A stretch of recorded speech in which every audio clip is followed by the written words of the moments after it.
Bismillahirrahmanirrahim. Assalamualaikum warahmatullahi wabarakatuh. Alhamdulillah wa kafa wassalatu wassalamu ala nabiyil mustafa wa ala alihi wa ashabihi wa man tabi'al huda. Asyhadu an la ilaha illallah wahdahu la syarikalah wa asyhadu anna Muhammadan abduhu wa rasuluh la nabiyya wa la rasula ba'dah. Allahumma 'allimna ma yanfa'una wanfa'na bima 'allamtana wa zidna 'ilman ya rabbal alamin. Alhamdulillah teman-teman rahimakumullah, anak-anakku kelas 9, insyaallah kita akan belajar bersama. Untuk ini sesi pertama kita akan belajar tentang madah fikih yang materinya tentang zakat. Kita akan mulai. Tentu yang pertama kita harus tahu dulu apa itu definisi, apa itu hukum dan lain sebagainya. Untuk sesi kali ini kita akan mulai dari awal untuk nanti kita lanjutkan ke sesi-sesi berikutnya. Yang pertama, kita di sini akan belajar tentang zakat mal, zakat harta. Kalau zakat fitri, zakat fitrah mungkin nanti kita bahas di sesi berikutnya. Nah, di sini kita tentang pembelanjaan harta. Allah Subhanahu wa taala telah menuliskan dan mencatatkan rizki kita ketika kita masih di dalam kandungan. Jadi ketika kita masih di kandungan, Allah Subhanahu wa taala sudah mencatatkan bikatbi rizkihi wa amalihi wa ajalihi wa syaqiyyun aw sa'idun. Jadi rizki kita itu sudah Allah Subhanahu wa taala tuliskan ketika kita masih di dalam kandungan. Nah, sekarang di sini kita membahas tentang harta. Meskipun sejatinya rizki itu tidak semuanya tentang harta. Jadi rizki itu banyak. Jadi rizki itu tidak melulu harta. Rizki itu ada anak, ada istri, ada kebahagiaan yang lain sebagainya. Nah, di sini kita akan fokus tentang harta. Nah, Allah Subhanahu wa taala memberikan kepada setiap hamba itu harta. Harta dalam bahasa Arab itu disebut sebagai malun. Nah, kenapa orang Arab memberikan nama harta ini sebagai mal? Karena yamilu ilaihil insan katsiran. Jadi banyak manusia yang condong kepadanya. Jadi termasuk kadang ketika kalian sekolah nih, masuk SD, SMP, kemudian SMA, perguruan tinggi, terkadang itu hanya untuk agar kita bisa mendapatkan titel, mendapatkan kerja yang layak, gajinya gede dan lain sebagainya. Kemudian orang bekerja berangkat pagi, pulang malam. Ada yang berangkat pagi, pulang pagi lagi. Nah, itu tujuannya apa? Tujuannya hanyalah satu, yaitu kebanyakan mereka tujuannya adalah harta. Maka di sini orang Arab memberikan nama mal karena yamilu ilaihil insan katsir. Jadi banyak manusia itu condong terhadapnya. Nah, di sini kita belajar tentang harta.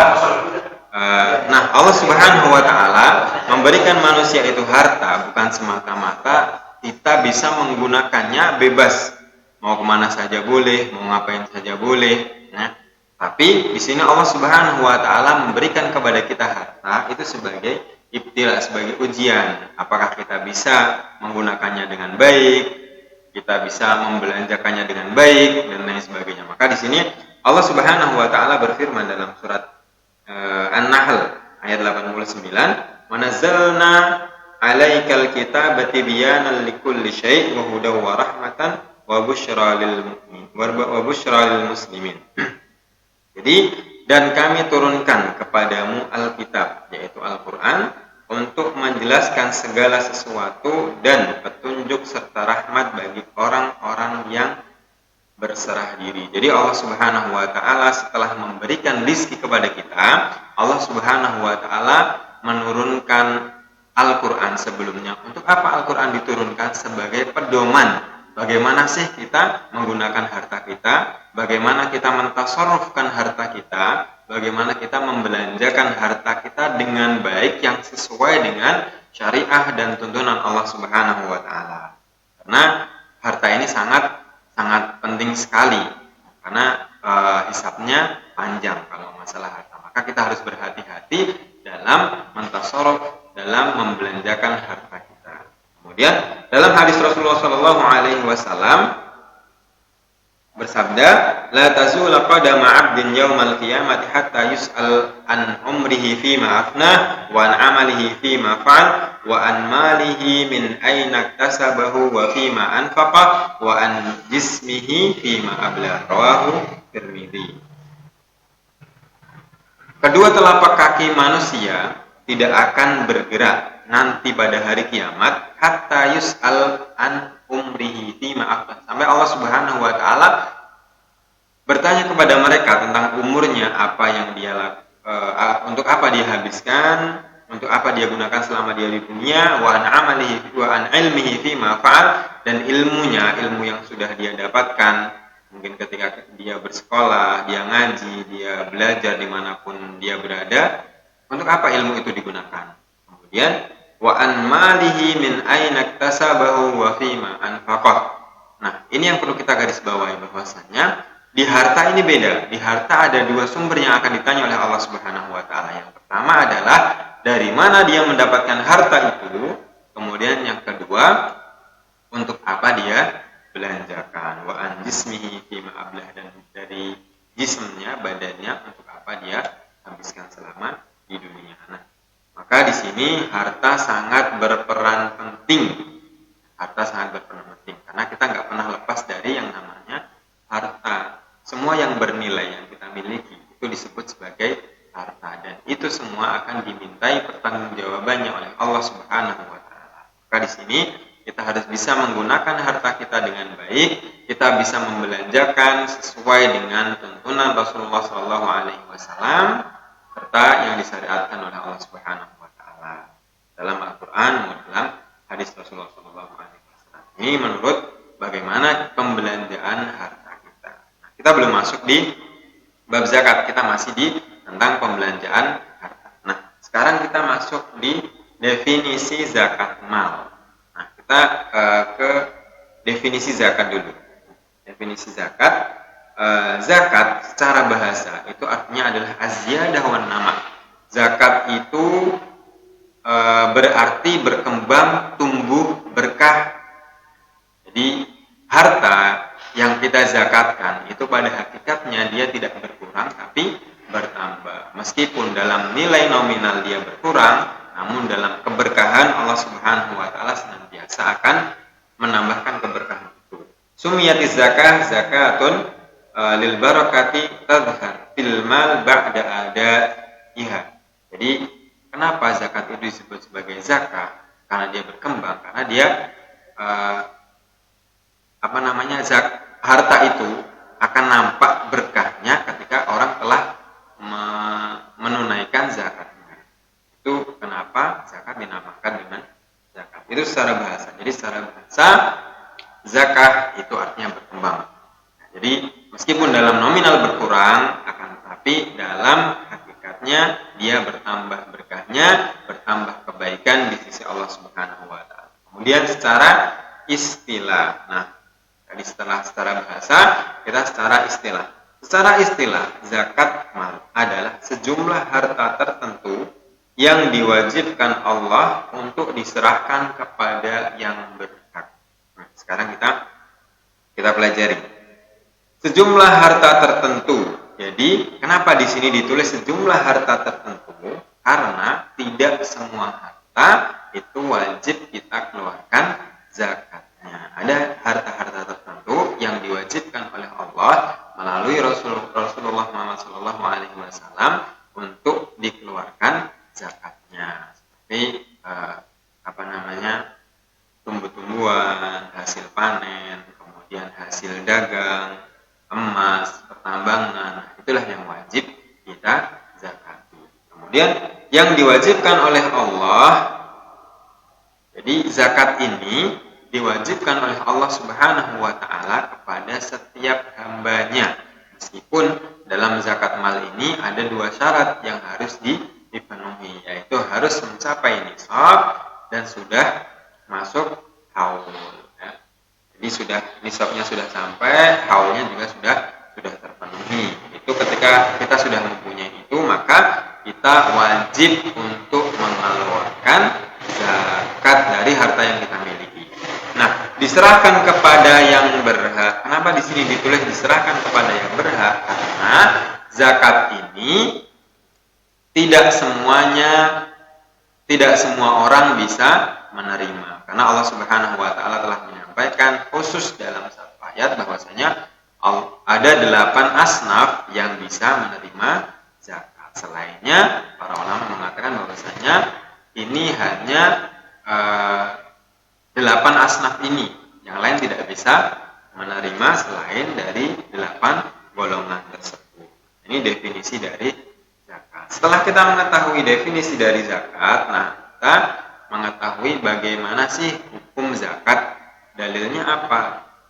Nah, hukum zakat pasti sudah kita ketahui bahwasanya zakat secara umum hukumnya adalah wajib, fardhu ain. Kalau zakat fitri, zakat fitrah hukumnya fardhu ain. Kalau zakat mal tadi ada 2 syarat yang harus dipenuhi, yaitu haul dan nisab. Haul itu apa? Haul itu mencapai 1 tahun dalam kepemilikan harta tersebut. Nisab itu adalah kadar takaran di mana kita wajib mengeluarkan zakat dari harta yang kita miliki. Di sini Allah Subhanahu wa taala berfirman dalam surat At-Taubah ayat 103, "Khudh min amwalihim shadaqatan tutahhiruhum wa tuzakkihim biha wa shalli 'alaihim inna salataka sakanun lahum wallahu samii'un 'alim." Ambillah zakat dari sebagian harta mereka. Dengan zakat itu kamu membersihkan dan mensucikan mereka dan berdoalah untuk mereka.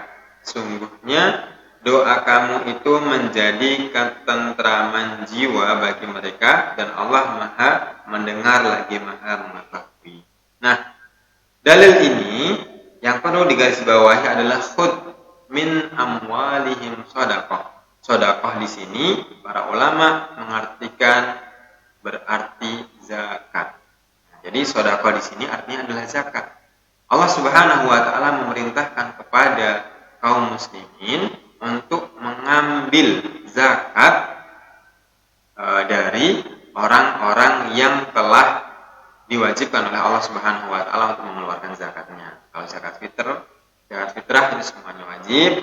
Kalau zakat mal tadi yang sudah punya haul, yang sudah punya nisab dan sudah mencapai haul, dia harus mengeluarkan zakatnya. Nah, kalau dalam kaidah usuliyah di sini ada kata khud. Khud itu adalah perintah. Kalau kata perintah, al-amru yaqtadil wujub. Sebuah perintah itu menunjukkan suatu kewajiban. Jadi, membayar zakat menurut surat At-Taubah ayat 103 hukumnya adalah wajib.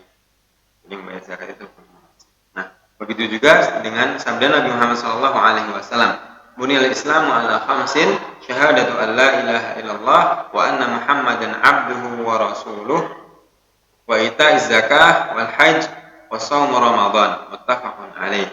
Islam itu ditegakkan atas 5 dasar. Menyaksikan bahwa tidak ada Tuhan selain Allah dan mengerjakan sholat, membayar zakat, berhaji dan berpuasa di bulan Ramadan. Jadi Islam itu terdiri dari 5 dasar. Dasar ini kalau kita ibaratkan sebuah rumah, itu adalah sesuatu yang saling menopang. Jadi ada fondasi, ada tiang, ada atap, ada tembok dan lain sebagainya. Ketika salah satu dari 5 dasar ini tidak ada, maka rumah yang terbangun gede tadi itu tidak sempurna. Begitu juga dengan Islam. Ketika salah satu dari 5 dasar ini, yang pertama syahadat, sholat, zakat, kemudian haji dan puasa, salah satunya tidak, haji bila mampu dan puasa salah satunya tidak tertunaikan, maka Islamnya tidak sempurna. Maka di sini zakat hukumnya wajib, ya, sesuai dengan Al-Quran dan As-Sunnah. Itu zakat secara hukumnya adalah wajib. Kemudian perintah menunaikan zakat. Nah, kalau di sini para ulama lebih mengkhususkan bahwasanya ini adalah perintah perintah untuk menunaikan zakat mal. Di sini Allah Subhanahu wa taala berfirman dalam surat Al-Baqarah ayat 267 yang bunyinya, ya ayyuhalladzina amanu anfiqu min thayyibati ma kasabtum wa mimma akhrajna lakum minal ardh wa la tayammamul khabitha minhu tunfiquna wa lastum biakhidhihi illa an tumilu fi wa'lamu annallaha ghaniyyun hamid. Hai orang-orang yang beriman, nafkahkanlah di jalan Allah sebagian dari hasil usahamu yang baik-baik dan sebagian dari apa yang kamu keluarkan dari bumi untukmu. Dan janganlah kamu memilih yang buruk-buruk lalu kamu menafkahkan daripadanya. Padahal kamu sendiri tidak mau mengambilnya, melainkan dengan memincingkan mata terhadapnya. Dan ketahuilah bahwa Allah Maha Kaya lagi Maha Terpuji. Jadi dari ayat ini bisa kita simpulkan bahwasanya wahai orang-orang yang beriman, anfiqu min thayyibati ma kasabtum. Ya, min thayyibati ma kasabtum. Infak di sini, anfiqu di sini artinya adalah zakatkanlah. Dengan zakatkanlah min thayyibati ma kasabtum, dari apa-apa yang kalian peroleh dari yang baik-baik, ya, baik itu dari perdagangan, bahkan dari sebagian ulama mengatakan bahwa ini masuk dalam kategori zakat hasil profesi, ya.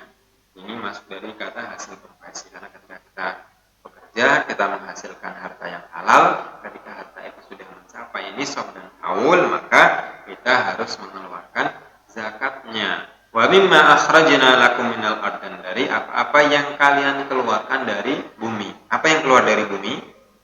Ultraman, Superman, atau apa namanya, monster-monster dan lain sebagainya? Tentunya tidak. Yang keluar dari bumi adalah hasil pertanian, yaitu ada padi, gandum, jagung, dan lain sebagainya dari makanan-makanan pokok itu. Ketika itu sudah mencapai nisab dan haulnya, mohon maaf. Jadi kalau zakat pertanian itu tidak ada haul. Jadi dikeluarkan ketika dia memanen. Ya, ketika kita panen, kemudian kita mendapatkan hasil panen itu sudah mencapai nisab, maka kita harus mengeluarkan zakatnya. Jadi zakat pertanian itu dikeluarkan setiap panen. Nah, itu adalah dari wala tayammamul khabitha minhu tunfiquna wa lastum biakhidhihi illa an tughmidu fi. Jadi, kalau kalian mau berzakat, kita mau berzakat, jangan mengeluarkan harta yang jelek. Nah, misalnya kita panen padi, yang kita zakatkan dari padi yang jelek-jelek, yang busuk-busuk. Kita panen gandum, kita zakatkan gandum yang busuk-busuk. Nah, tentunya ketika kita di dunia saja, kita nggak mau melihatnya bagaimana nanti di hadapan Allah, yang pastinya ini tidak diterima dan tidak Allah. Jadi ketika kita hendak berzakat, harus kita keluarkan zakat dari harta terbaik yang kita miliki. Nah, dalam surat Al-Baqarah pun, kalau nggak salah dalam surat Al-Baqarah, Allah Subhanahu wa taala dalam surat Al-Baqarah, yang dimana di situ Allah Subhanahu wa taala memisahkan antara Qabil dengan Habil, ketika Habil mempersembahkan sesuatu yang baik-baik yang dia berikan, dia persembahkan untuk Allah Subhanahu wa taala, Allah menerima. Tapi ketika Qabil memberikan hasil yang dia dapatkan yang buruk-buruk, Allah tidak menerima. Dari sini kita bisa mengetahui bahwasanya ketika kita hendak berzakat, ketika kita hendak mengeluarkan harta kita, maka kita harus mengeluarkan harta yang baik. Nah, fungsi dari zakat adalah tahhirun nafsa wa tuzakkiha, karena ini mensucikan diri dan membersihkan harta kita. Maka kita harus mengeluarkan dengan harta terbaik yang kita miliki, yang dikeluarkan, yang diberikan oleh Allah Subhanahu wa taala. Ya, kita cukupkan sekian dulu. Kita sampai di sini. Tadi kita sudah bahas tentang bagaimana pembelanjaan harta, tentang zakat, kemudian tentang hukum zakat dan perintah menunaikan zakat mal khususnya. Semoga ini bisa menambah wawasan kita dan lebih meyakinkan kita untuk tidak berpelit-pelit dalam mengeluarkan hak-hak Allah Subhanahu wa taala dari zakat yang harus kita keluarkan. Allah taala alam bisawab. Billahi taufiq wal hidayah. Assalamualaikum warahmatullahi wabarakatuh.